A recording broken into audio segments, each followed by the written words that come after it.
So, everyone, and welcome to this week's Lunch and Learn. And this week, I'm going to go through creativity and innovation. So, I've got a few slides outlining exactly what creativity means to me and how I think it fits into multiple different roles, multiple different people, and what we can do to become more creative and innovative ourselves as well.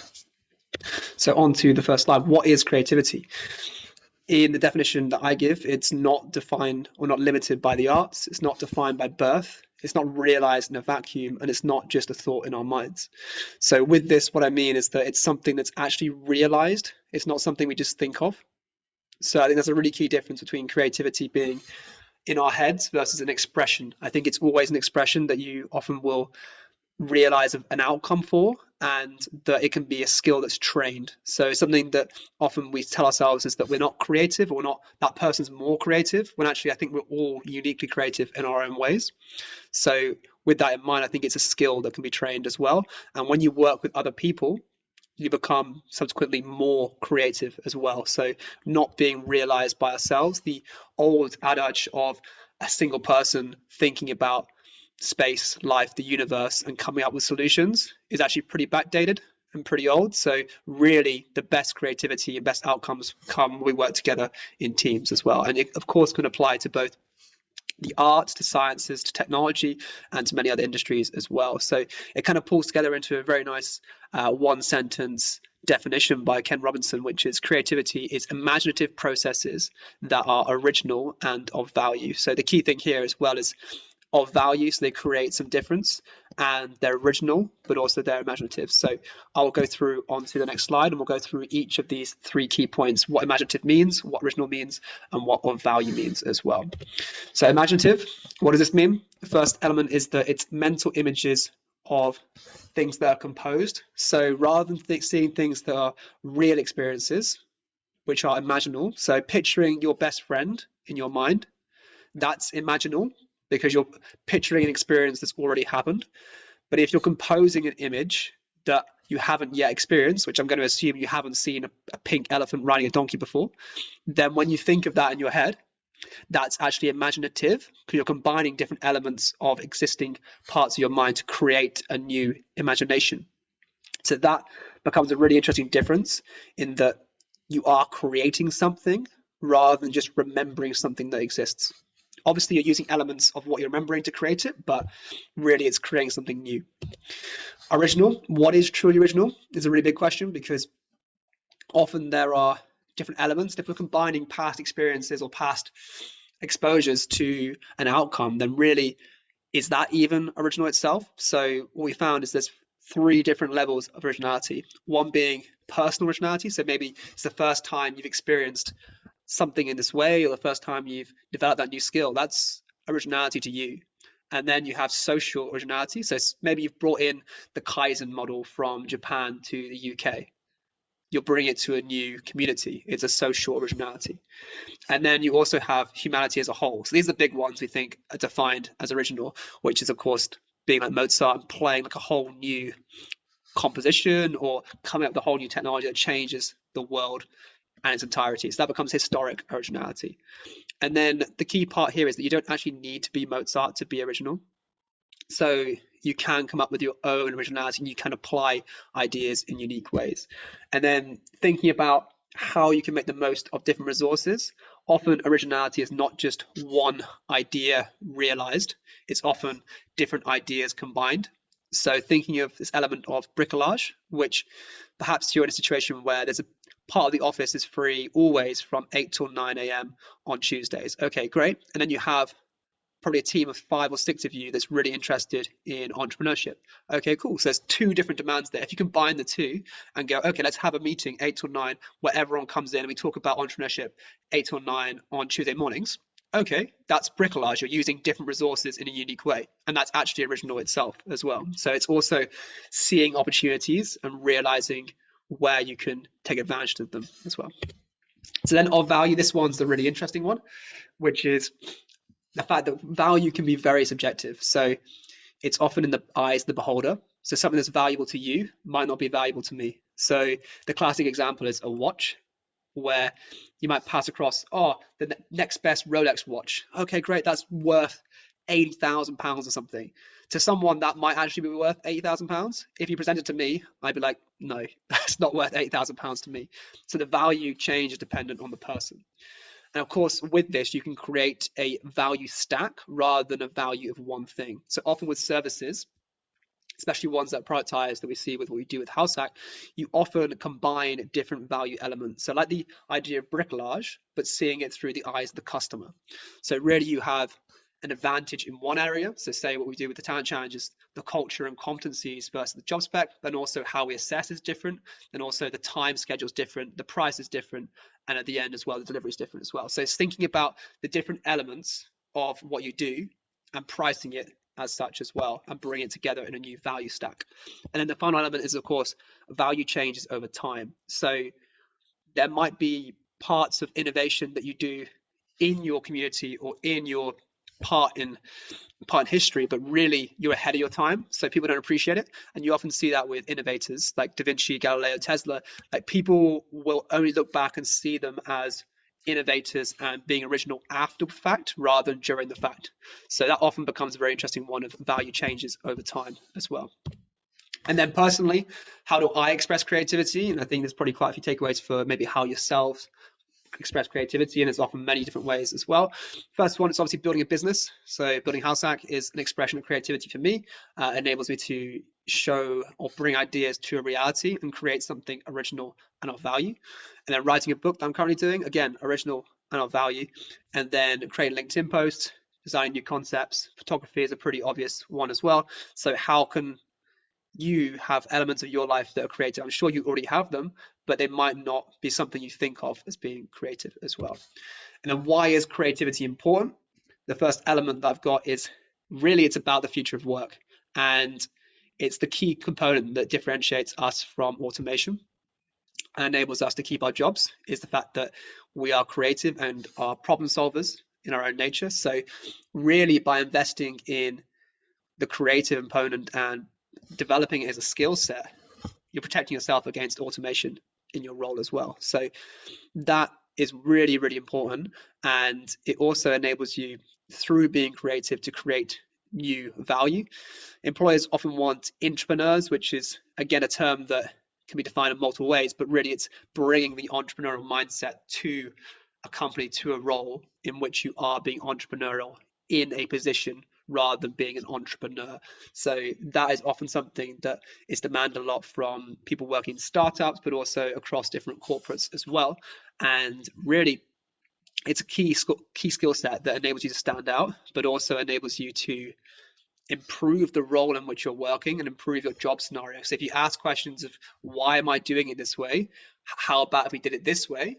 You're being creative, but you're also creating a better job and work environment for yourself as well. Of course, it might come down to the manager actually appreciating that, another question, but it's also a place of work, probably they should. So definitely key and worth thinking about. And then finally, it's the key element here on creativity is also important because we're going to see a rise of portfolio careers in the coming years.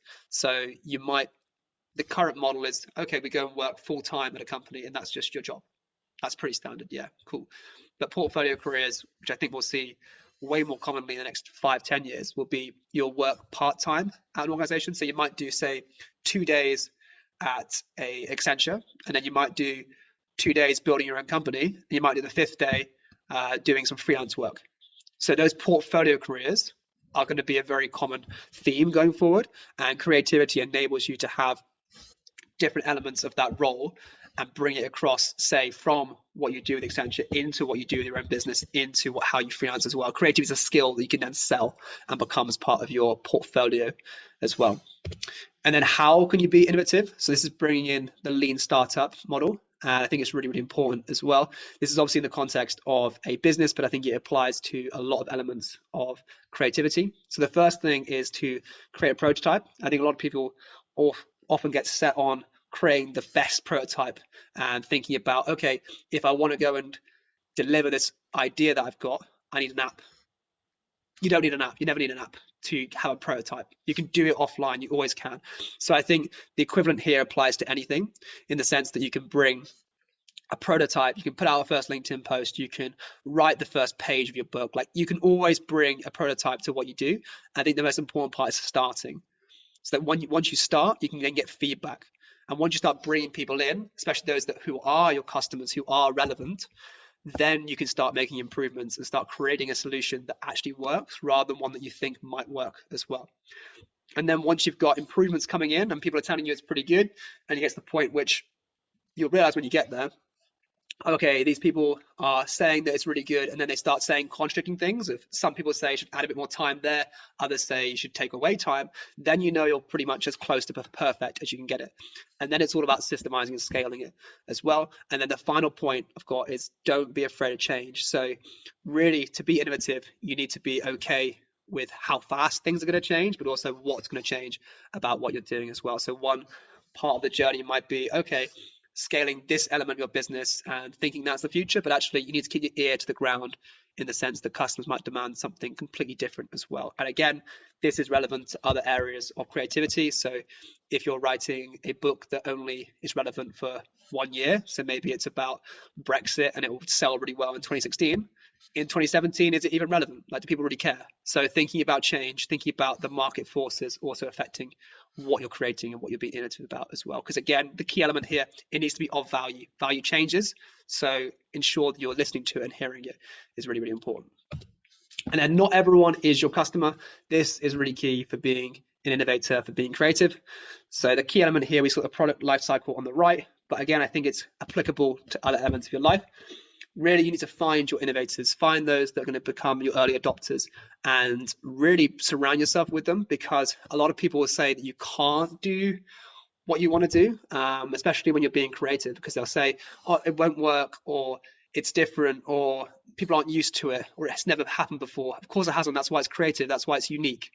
But you need people that see the value in it and can then take it forward. So it's about finding your innovators and early adopters through what you do as well.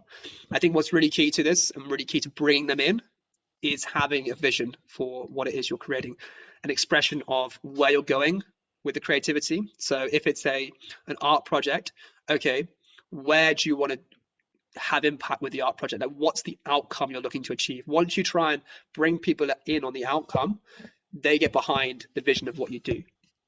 And then these 2 points, really important. Constructive feedback is good. Like, people telling you how to improve, 100% you want that. But people just giving you pessimism for the point of it, when they're not relevant, you don't want that. So I think the key difference here is that they often say the user or the customer is the person who's relevant to giving you feedback. They can tell you what their problems are, but they can't tell you the solution. That's for you to work out.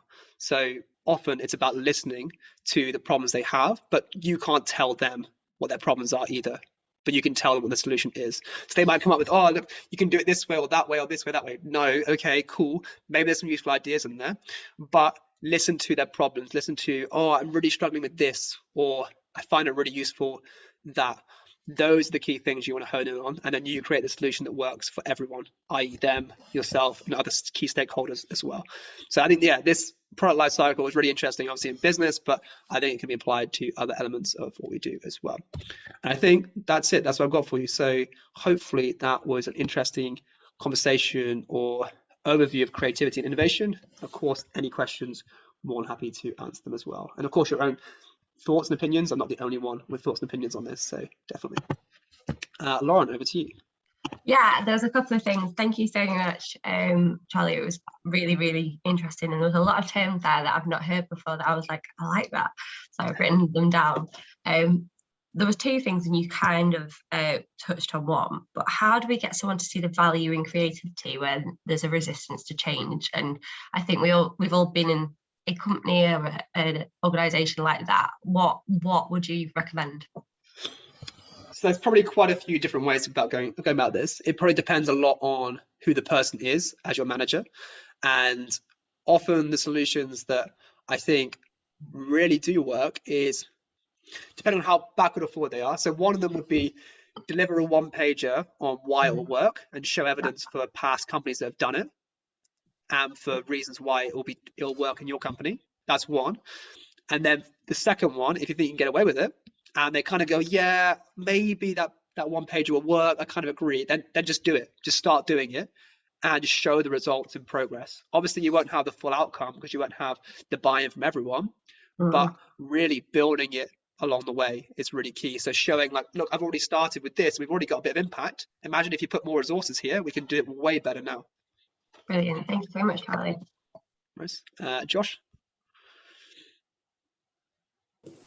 Hi. Yeah, so I was interested in your point three, I think it was, around the value side. So like I definitely understand and see that creativity can have value for businesses and things like that. But I think there was a bullet point around like creativity has to be valuable, which is perhaps like maybe contrary to other things I've heard in the past where it's like, you know, be creative for the sake of being creative. It doesn't have to be like that kind of thing. So I just wondered if you had any expansion or thoughts on that.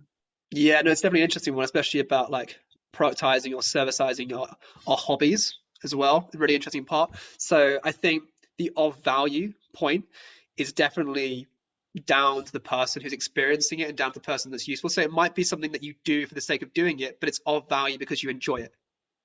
So that might be the expression of creativity here. But I think the one that's more relevant, the one that I was touching on, was the thing you are creating, the output, is of value to someone else who's willing to use it or purchase it. Of course, that's only really relevant when you are selling something. So you're not doing it for the sake of doing it, you're doing it for the sake of creating something. So I think that's what creativity here for me and for Ken as well means. It's the of value at the end as well. I think that's probably a key difference that we're seeing across other elements of what we do. Because I know a lot of people say it's something you might have experienced or might do, but might not actually realize as well. So what are your thoughts? Do you think it's different to that? I think you identified a good point, and there's kind of two different sides to it. So for example, like I was always put off of like crafts and art activity or like traditionally creative activities in the past because that for that very reason really that I didn't see value in them. But I guess if you are someone that enjoys that, then that is your internal value and it doesn't have to be valuable to someone else. That makes sense. Yeah, The other question I had was around like so when you're bringing creativity to an organization, right? So because creativity is so subjective, like is it possible, or I imagine it's quite common that people have to sacrifice their creative vision in the name of demand. Like, so for example, what you think is good or what your creative inspiration and vision might not be what the market wants, and therefore you have to sort of sacrifice that in favor of something that will sell or would be well received. Yeah, this is probably the interesting point again of bringing in the of value. So when it's in a situation like this, where you're creating it for a user and you're bringing in, say, your own assumptions. So you might think, okay, I want this outcome. I'm being creative and I'm creating it because I want it. When we have creativity in this definition, it doesn't really matter what you want that much. It's more about what you're creating as being of value. So that's what I bring into the how to be creative and innovation slide. That feedback is really important. So I think not losing the creative spark and the reason for doing it, definitely important, but you need to bring other people's opinions. So it might be somewhere of finding a middle ground between a way in which you want to achieve something, but also realizing other stakeholders want other elements of it and building that into the solution as well. So oftentimes our initial assumption is relatively close, but it's not perfect. And we want to bring in other people to tell us how we can help them as well. Okay, nice one. Ryan?